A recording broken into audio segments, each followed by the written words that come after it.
This My Thoughts Monday is brought to you by Kinetic Performance, the makers of the Rolls-Royce of barbell monitoring technology, the GymAware.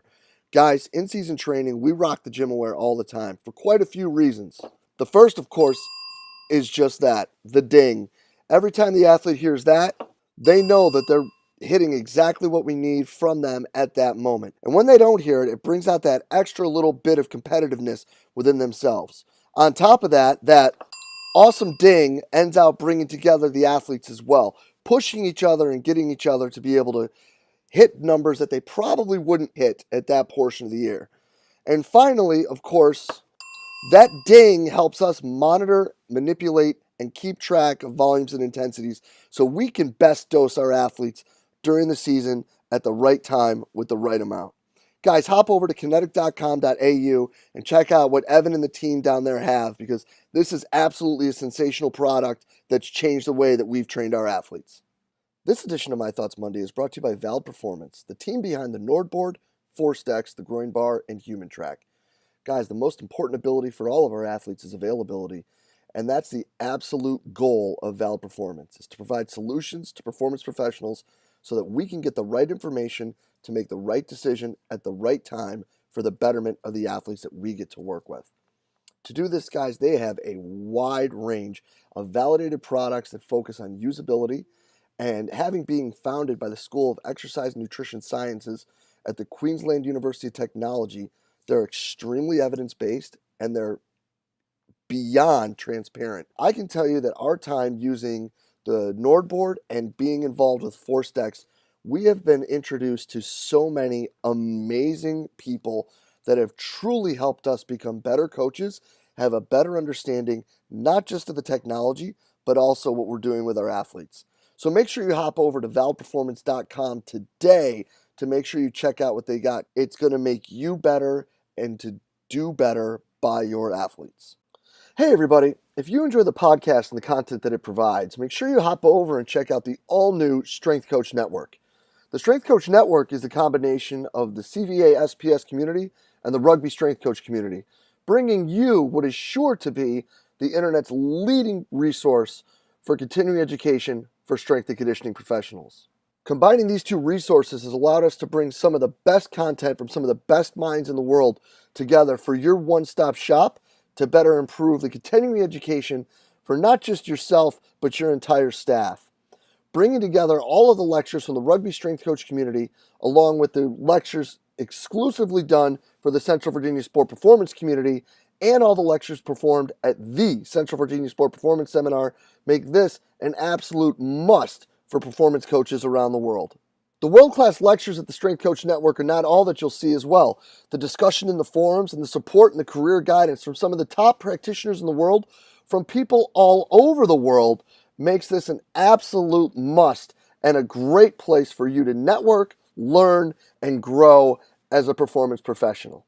So hop on over to strengthcoachnetwork.com and use the code CVASPS, that's CVASPS, to get your 48-hour trial for only $1. We're sure you're going to find great value in the Strength Coach Network and are really excited to have you involved. So hop on over to strengthcoachnetwork.com and use the code CVASPS to check it out today. Hey, what's happening, everybody? This is DeMayo coming at you with this week's edition of My Thoughts Monday.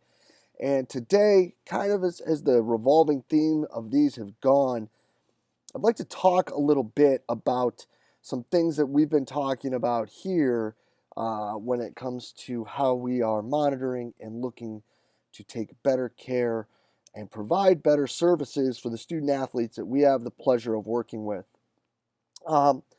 Really, over the recent past, in the last 5 to 10 years, the use and ability of coaches to implement subjective wellness questionnaires has really gone through the roof. You know, people getting a better understanding of how to utilize such great tools as Excel and Google Sheets, and then some great athlete management systems that are out there to allow us to implement questionnaires and look at RPEs and collect all this data through applications on their phone.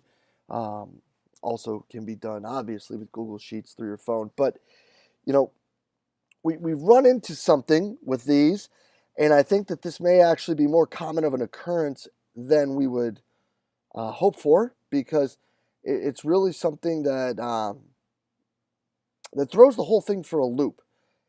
And that is providing any input or insight or opinion to what their subjective questionnaire answers are. So when you're talking about anything subjective, whether it be looking at RPE, so you can calculate something like training load, or look at monotony versus strain curves, or look at it as a chronic to acute to chronic workloads, things like that. Or when you're talking about wellness questionnaires, and talking and giving input, insight, or feedback to dictate how the athletes are providing the information, or how they are scoring the information. The reason this is bad is because it's subjective. These individuals need to be able to tell you what exactly they're feeling, and especially when you're talking about these things that are psychological or subjective, as in like it's their opinion or how they feel, or this, that, and the third. When it comes to those things, you have to stay out of the way and allow them to tell you what's going on, so that you can normalize the data, right? So that you could then say, for our 5-question readiness wellness questionnaire, DeMayo is a 33344.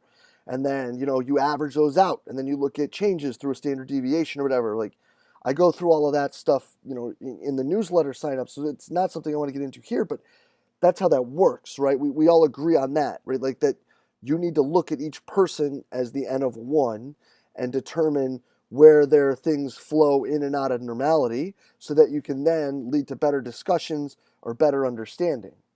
This is why when we were using the Coach Me Plus app for our questionnaire, we had the person, the person that's standing there, and you could touch where you're sore and grade it.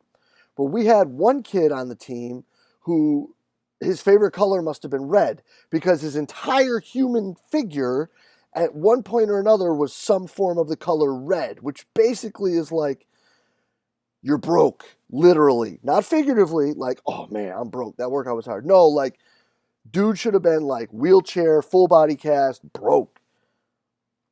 And it's like, dog, like, I get what you're saying, like, you're sore and stuff, and, talk about how they handled soreness, this, that, and the other thing on another day. But when you look at that, and we look at how these kids were answering it, particularly this one student athlete and another one who ended out just never putting anything because he didn't want to get held out of stuff, we removed that because they weren't able to actually interpret the data properly, or interpret what we wanted them to communicate to us properly, so we could better them.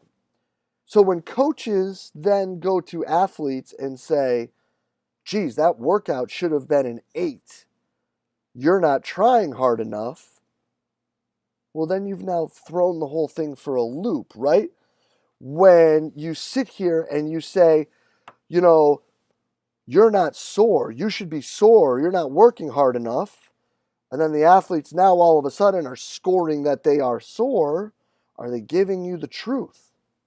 Chances are they're not. So when you start to impact the decisions and the directions that they're making, giving you this information, the information is no longer useful. And we've seen this all too often. And that's when you need to really pull the plug on this. Because if you're programming them what to say, then you're not getting anything out of this. Now, what could be better to do is to have the coaches score the workout or the practice or whatever it is, and then compare it to the athletes, and then have a sit down with the coach and say, you thought it should have been this hard, they thought it was that hard. So that means you can either do more to get them at that point, or you need to kind of take a step back and reorganize and reevaluate where you see these things fitting. Because obviously there is some disconnect between where you feel the work is and where the student athlete feels the work is. But to sit there and go and tell the athletes, that workout was an 8, that's trash. Because it wasn't. And now what you've done is you've taken the entire program and the whole idea of monitoring soreness or wellness or readiness or workload, and you've thrown it out the window for really your own agenda, or maybe even your own ego, because you think what you're telling them to do is harder than what it really is. or they don't think it's as hard as you think it is, and you need to push them a little more, or you need to reevaluate how hard you are pushing them. Meaning this, maybe that's the hardest you think that they should work. That's an 8. So that when they come back and you think your easy practice is now a 7, well, that's not much less. That little baby step isn't going from high to low, isn't going from intensive to easy, is it? A 7 to an 8, right? So there's that. We need to make sure that we're not forcing these square pegs into round holes to tell these kids, you need to do this a specific way and answer these with specific numbers that I want to hear, or else you're not doing it right. Because then it's not subjective, you're not getting data that's going to help you, and really, you're just wasting your time. And I bring this up because I've heard this throughout our discussions here, and I've heard this with discussions with other coaches around the country and around the world, that the impact of coaches looking at these is less about what the athletes are providing information-wise and more about them wanting to see it's hard, they're sore, blah, blah, blah. Who cares? Take a step back and figure out what they actually are. So us as coaches, what we need to do is provide a better education system to them. So providing better ways of showing what a 1 through 10 is, or a 1 through 5 is, or whatever your scoring range is, 1 through 4, anything. Provide a better ability to provide what those answers are, those numbers mean, and what you're showing and what you're hoping to have the kids understand with. 2, you have to have the coaches be better understanding as to the information that you're trying to provide for them, or keep the information and just have it provided to you. Because we still, as strength and conditioning coaches, monitoring, evaluating, and changing what we do can put out a lot of fires if practices are going a little more or a little less or this, that, and the third to take care of the athletes and make sure they're in better health as well. Teach, teach, teach, right? So, at the end of the day, take a step back, let the data normalize, figure out what you're getting, and then start sharing and having discussions. As always, guys, truly grateful for everything you do for us here at Central Virginia Sport Performance. We'll be back next week with another My Thoughts Monday. I'll see you then.